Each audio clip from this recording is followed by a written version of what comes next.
জেলার মধ্যে অনেক অঞ্চলে দেখা যায় কঠিন মুহূর্তের দিন, ঈদের দিনে, কত আনন্দের দিন, কত খুশির দিনের মধ্যেও দেখা যায় খবর নিয়ে দেখবে কত গরিব মা বোন রয়েছে, সকালবেলায় দেখবেন বয়লারের গোশত রান্না করে রাখছেন, দুপুরে খবর নিলে দেখা যায় ওই মায়ের ঘরে গরুর গোশত এক টুকরা যায় নাই, কারো কোনো খবর নাই। এমন নজির আছে রে ভাই, নিজের চোখেও দেখেছি রে ভাই। এই জন্য এমন না শুকরিয়া আদায় করা যাবে না, তাহলে তোমার আমার জন্য নাফরমানি হবে, নিমুখারামি হবে, আল্লাহ তাআলার এত বড় পরীক্ষা হতে আমরা বঞ্চিত হব। মুসলমান ভাই, আমি এমন স্বপ্ন দেখলাম তোমাকে আমি জবাই করতেছি, এবার সন্তানকে পরীক্ষার জন্য বাবা বললেন তোমাকে আমি কোরবানি করার জন্য দেখলাম। যেমন বাবা তেমন সন্তান, সন্তানকে বলার পর সন্তান বলল দেরি করিয়েন না, বিলম্ব করিয়েন না, আপনারা আল্লাহর চাওয়া, আমার আল্লাহর চাওয়া, আল্লাহর চাওয়া দেরি করতে নাই, ইনশাআল্লাহু মিনাস সাবিরিন। কুরবানি চালায়া দেন, নিশ্চয় আমাকে আপনি ধৈর্য ধারণের মধ্যে পাবেন। ফালাম্মা আসলামা ওয়া তাল্লাহু লিল জাবিন,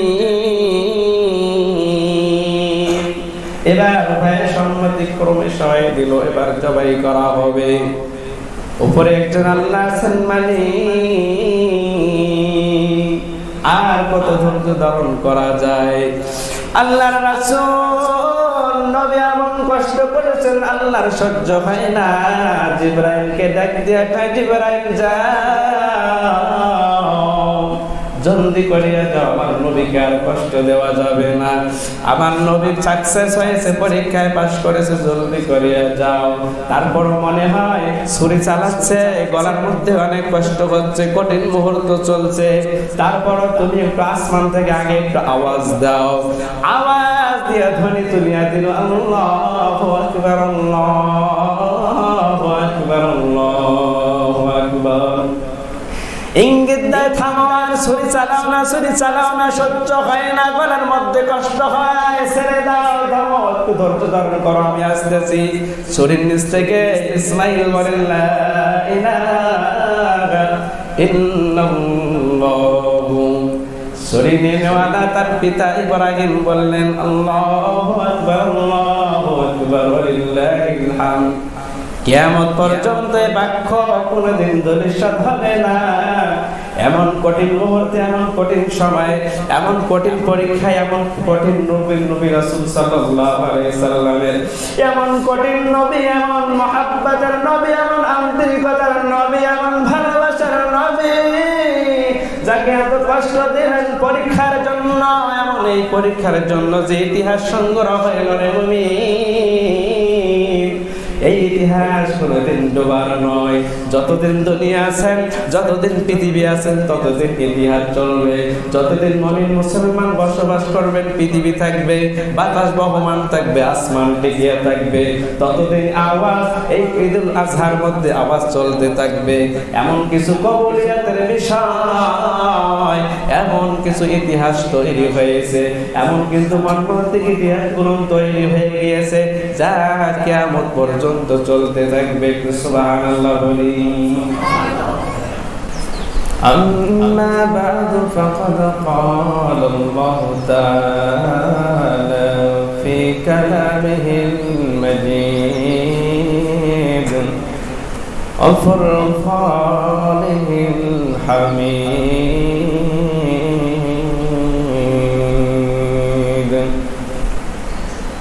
أما بعد فأعوذ بالله من الشيطان الرجيم.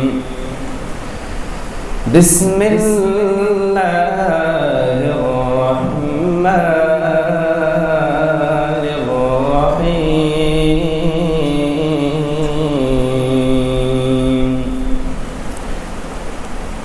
فلما بلغ معه السعي قال يا بني إني أرى في المنام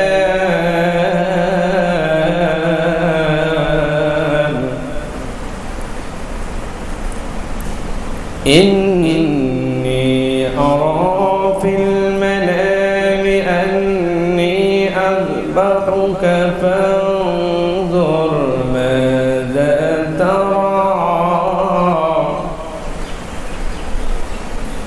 فانظر ماذا ترى قال يا أبت افعل ما تؤمر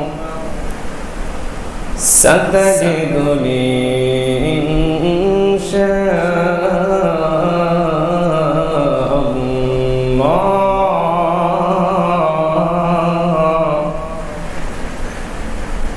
ستجدني إن شاء الله من الصابرين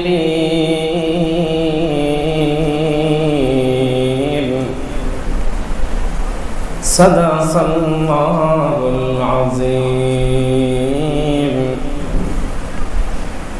حمد बेहद मर खुदाए पाक रब आके मदद मुश्ते करम आके दर दम दबे दो रूह रब दर्द अजज़ु फलाजत रूह रब आए के रब अल्लाह बार सर में कुशाद देगरेरा ताजबार सर में नाम तो मर्द मुसलमान हो तो मर्द मुसलमान तो मर्द मुसलमान हो तो मर्द मुसलमान एक हाथ में तलवार एक हाथ में कुरान एक हाथ में तलवार एक हाथ में कुरान तौहीद तुसे नाम रमन नदले हमारा अंसार मिटा बाबू बिशार मारा अंसार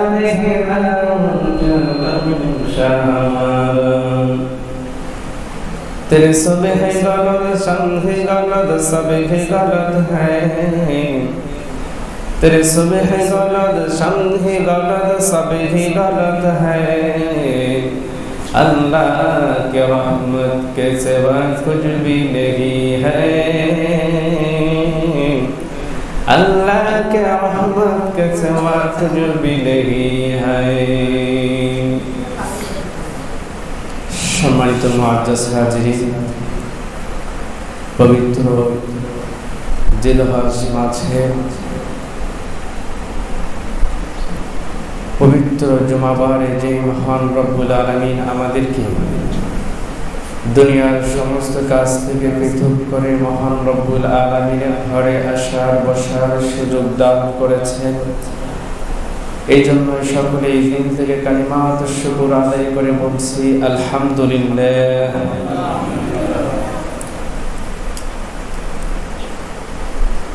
বিশ্বের মানবতার দূত বিশ্ব নবী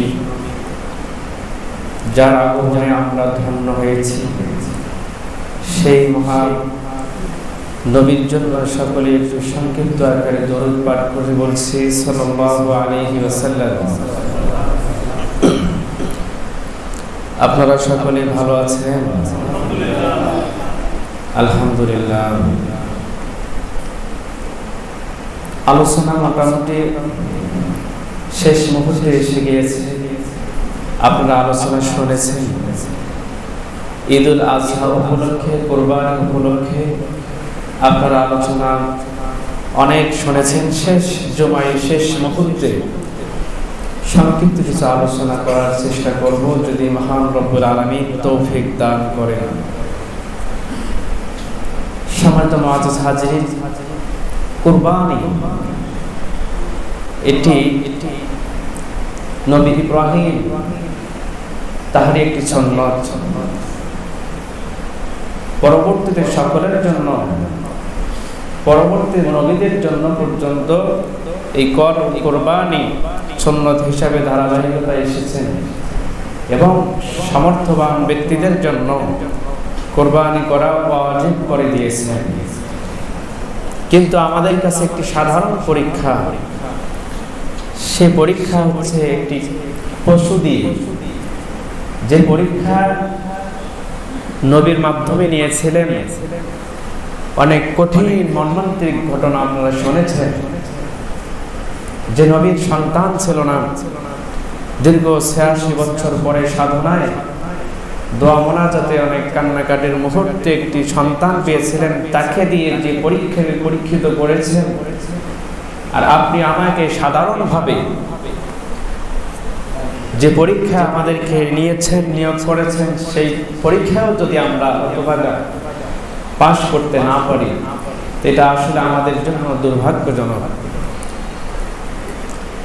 যারা সামর্থ্যবান আছে অবশ্যই তাদেরকে কোরবানি করতে হবে।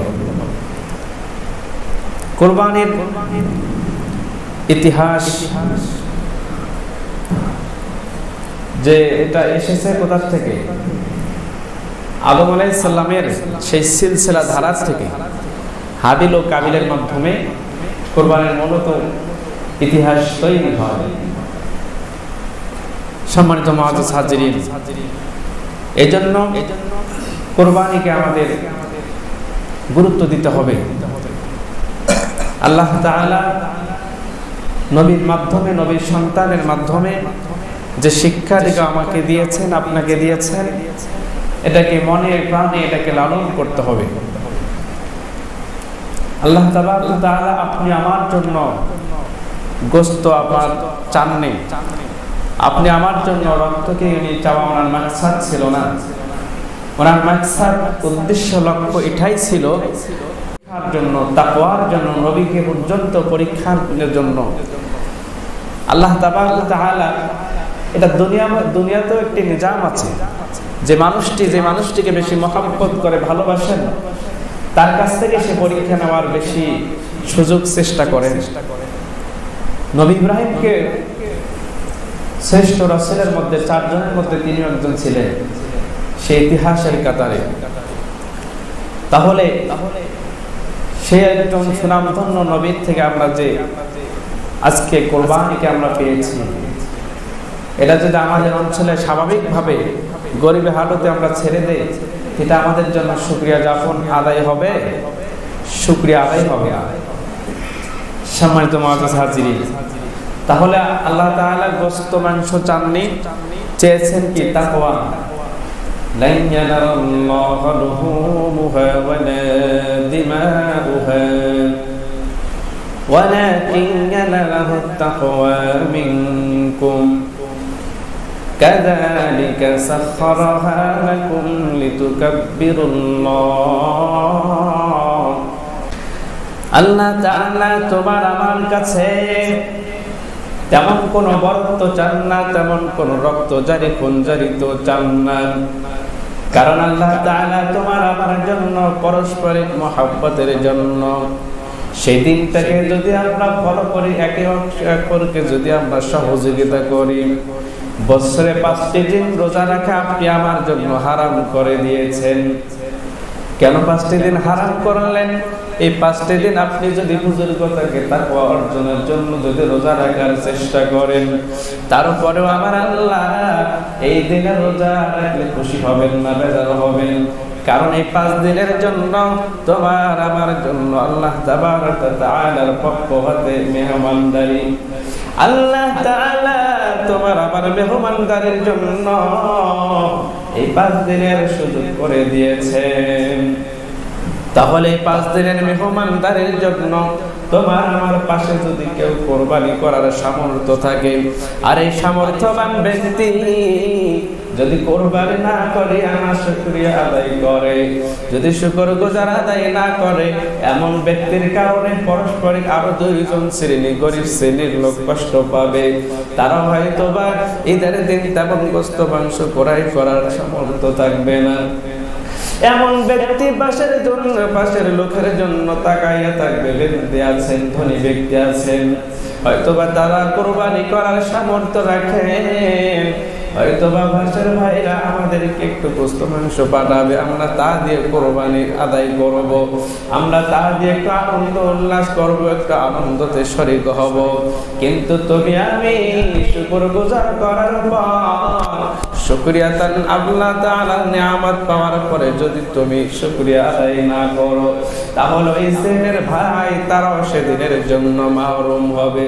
আমাদের লালমনিরহাট জেলার মধ্যে অনেক অঞ্চলে দেখা যায় কঠিন মুহূর্তের দিন, ঈদের দিনে, কত আনন্দের দিন, কত খুশির দিনের মধ্যেও দেখা যায়, খবর নিয়ে দেখবেন কত গরিব মা বোনরা রয়েছে, সকালবেলায় দেখবেন ব্রয়লারের গোশত রান্না করে রাখছেন, দুপুরে খবর নিলে দেখা যায় ওই মায়ের ঘরে গরুর গোশত এক টুকরা যায় নাই, কারো কোনো খবর নাই।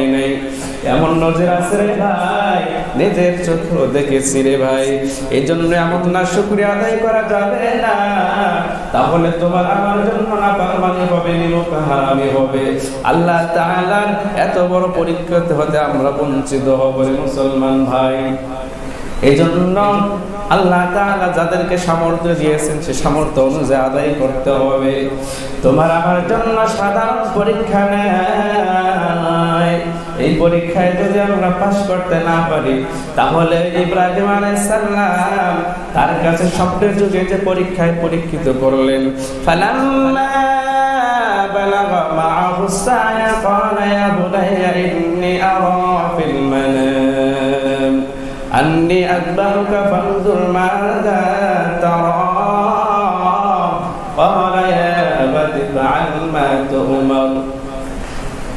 আল্লাহ তাআলা স্বপ্নে যুগে নবী ইব্রাহিমকে দেখাইলেন, তোমার কাছে আমার একটি চাওয়া স্বপ্নে যুগে পূরণ করতে হবে। তোমার কাছে সবথেকে যে প্রিয় জিনিস, এই জিনিসটার একটু কুরবানি করিয়ে দাও। সরাসরি যদি বলতো তোমার সন্তানটা তোমার জন্য সবথেকে প্রিয়, তোমার সন্তানটার কুরবানি দাও, তারপরও তেমন কষ্টের বিষয় ছিল না। ইঙ্গিত করিয়া দিল তোমার প্রিয় থেকে একটি কুরবানি করে দাও। মনে করছিল পশু হাইওয়ান জানোয়ার থেকে যদি কোনো একটা কুরবানি করলেই মনে হয় হয়ে যাবে, কিন্তু গ্রহণ হচ্ছিল না।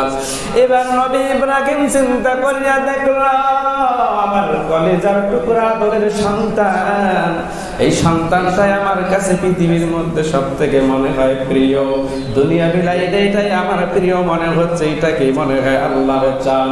এবার যখন আল্লাহ তাআলার স্বপ্নকে পূর্ণ করার জন্য সন্তানকে বলা হইল, পুত্র আমি এমন স্বপ্ন দেখলাম তোমাকে আমি জবাই করতেছি। এবার সন্তানকে পরীক্ষার জন্য বাবা বললেন তোমাকে আমি কুরবানি করার জন্য দেখলাম, যেমন বাবা তেমন সন্তান। সন্তানকে বলার পর সন্তান বলল, দেরি করিয়েন না, বিলম্ব করিয়েন না, আপনারা আল্লাহর চাওয়া আমার আল্লাহর চাওয়া, আল্লাহর চাওয়া দেরি করতে নাই, ইনশাআল্লাহু মিনাস সাবিরিন। কুরবানি চালায়া দেন, নিশ্চয় আমাকে আপনি ধৈর্য ধারণের মধ্যে পাবেন। এবার নিয়ে যায় মরুভূমি এলাকাতে জবাই করতে নিয়ে যায়। জবাই করার মুহূর্তে পূর্বে কিছু শয়তান ওয়াসওয়াসা দিল ইব্রাহিমের স্ত্রীকে। ইব্রাহিম নবীর স্ত্রীকে ওয়াসওয়াসা দেয়, আপনার সন্তানকে নবী কোথায় নিয়ে যায়? মনে হয় জীবনের শেষ মুহূর্তে তোমার সামনে কতল করে দিবে, জবাই করিয়া দিবে। ওয়াসওয়াসা দেওয়া শুরু করলো। ওই হজের মধ্যে ওয়াসওয়াসে পাথর মারা হয়, পাথর নিক্ষেপ করা হয়।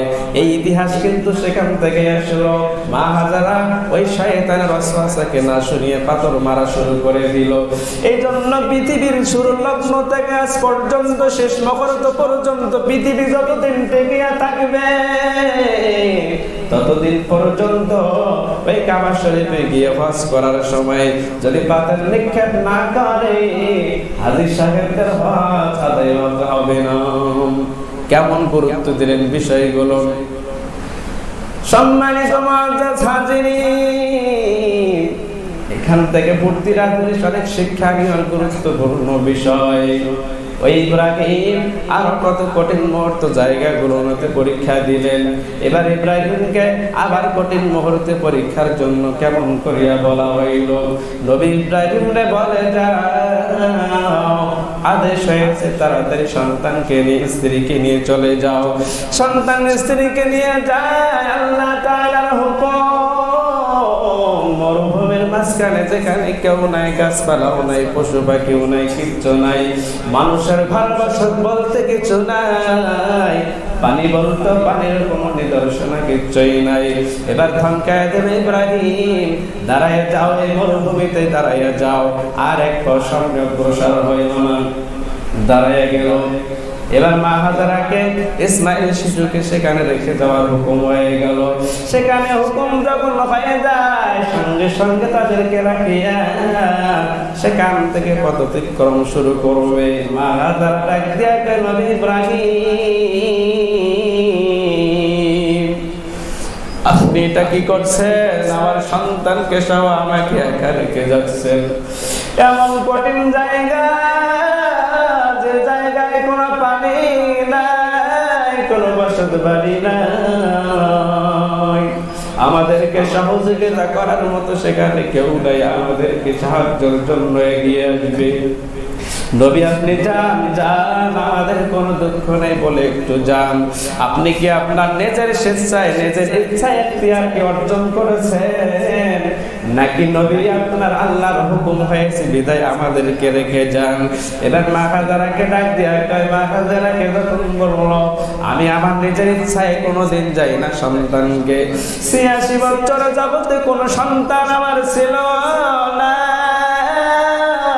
সন্তানের প্রতি আমার কত মায়া, এই সন্তানকে এখান থেকে রেখে যাওয়ার মতো আমার কোনো বাস্য নাই, কিন্তু মহান আল্লাহর হুকুম, আমাকে এখান থেকে তোমাদেরকে ছেড়ে চলিয়া যাইতে হবে। এবার সেখান থেকে আর একটু বিলম্ব করলেন না। মা হাজারা বলেন, তাহলে দ্রুত চলে যান। এবার ইব্রাহিম যায়, অতিক্রম করে পাহাড়ের গুহার দিকে পর্যন্ত যায়।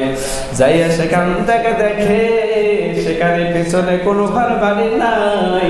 সন্তান মনে ঘাস পাচ্ছে, পানির জন্য পানির কোনো ব্যবস্থা নাই। এমন মুহূর্তে তিনি একটু কান্না করে দোয়া করে চলে গিয়েছিলেন। মহান আল্লাহর কাছে একটু কান্না করে দোয়া করেছেন, রব্বানা ইন্নী আসকানতু মিন যুররিয়াতি বিওয়াদিন গায়রি যি সার'ইন ইনদা বাইতিকাল মুহাররাম রব্বানা লিয়ুকিমুস সালাতা ফাজআল আফিদাতাম মিনান নাস। নবী ইব্রাহিম একটু দোয়া করিয়া যায়, আমার কাছে মালিক, আপনার হুকুমে রেখে গেলাম, এখানে কেউ নাই, তিনটি দোয়া আমার জন্য যদি একটু কবুল করে দেন। এখানে পানির ব্যবস্থা নাই, যদি আপনি একটু পানির ব্যবস্থা করিয়া দিতেন। খাদ্যর ব্যবস্থা নাই, মা হাজারার জন্য যদি একটু খাদ্যর ব্যবস্থা করা হইতো। মানুষ নাই, বসবাস নাই, একটু বসবাসের জন্য যদি ব্যবস্থা করে দেওয়া হইতো। নবী এই দোয়া করে চলে যায়। একটু পরে, কয়েকদিন পরে, একদিন, 2 দিন, 3 দিন যায়, কোনো রকমের কোনো ব্যবস্থা নাই। সন্তান কান্নায় জড়িয়ে পড়লো, পানি তৃষ্ণা পর্যন্ত, পানির কোনো ব্যবস্থা নাই। পানির জন্য মা হাজারা সাফওয়া থেকে মারওয়া পর্যন্ত দৌড়ায়, কোথাও পানি মিলল না। মাঝে মাঝে কেন যেন দূর থেকে দেখা যায় রোদের মধ্যে কি যেন সাগরের পানির মতো ঢেউ খায়, অনেক দূর থেকে দেখা যায়। ক্লান্ত শরীরে একটু পানির ব্যবস্থা নাই। আবার সন্তানকে বাঁচানোর জন্য, সন্তানের জন্য দৌড় দিয়া যায়, দৌড়িয়া যায়, দেখে এটা পানি নয়। গরমের মধ্যে, অত্যন্ত রোদের মধ্যে, আপনাদের চর এলাকা পাশে রয়েছে, আপনাদের বোঝার বিষয়। ওই বালুগুলো যখন রোদের মধ্যে চিকচিক করে, মনে হয় পানির স্রোত ঢেউ খাইতেছিল, কিন্তু যাইয়া দেখলো পানি নয়, এটা হচ্ছে বালুর জন্য মরুভূমি চিকচিক করে জ্বলতেছে। আবার ফিরে আসে, এমন কঠিন মুহূর্ত পর্যন্ত কাটিয়ে যায়, এক সময় কিন্তু পানিরও সেখানে ব্যবস্থা হয়েছে। সংক্ষিপ্ত করতেছি ঘটনারে মুসলমান, এখান থেকে ভর্তির জিনিস বিষয় নবীর প্রতি আল্লাহ তাআলা কত রকমের পরীক্ষা নিয়েছেন, কেমন কঠিন মুহূর্ত পর্যন্ত পরীক্ষা নিয়েছেন। সবে আমার আল্লাহর খেলা বন্ধুকে বন্ধু হিসাবে পরীক্ষা করেন রে মুমিন। এই জন্য আমাদের পরীক্ষায় ফেল করা যাবে না। আপনি আমার আদরের সন্তান দিয়ে না পরীক্ষা করেছেন না, সাধারণ গাড়ি পশু দিয়ে আপনি আমাকে পরীক্ষা করছেন, পরীক্ষায় ফেল করা যাবে না। এবার সেই মুহূর্ত ওই ইব্রাহিমকে কুরবানির জন্য যে আয়াত নাযিল হয়ে গেল, সন্তানরা যে একমত হয়ে গেল, এখন নবী পরীক্ষা দেন।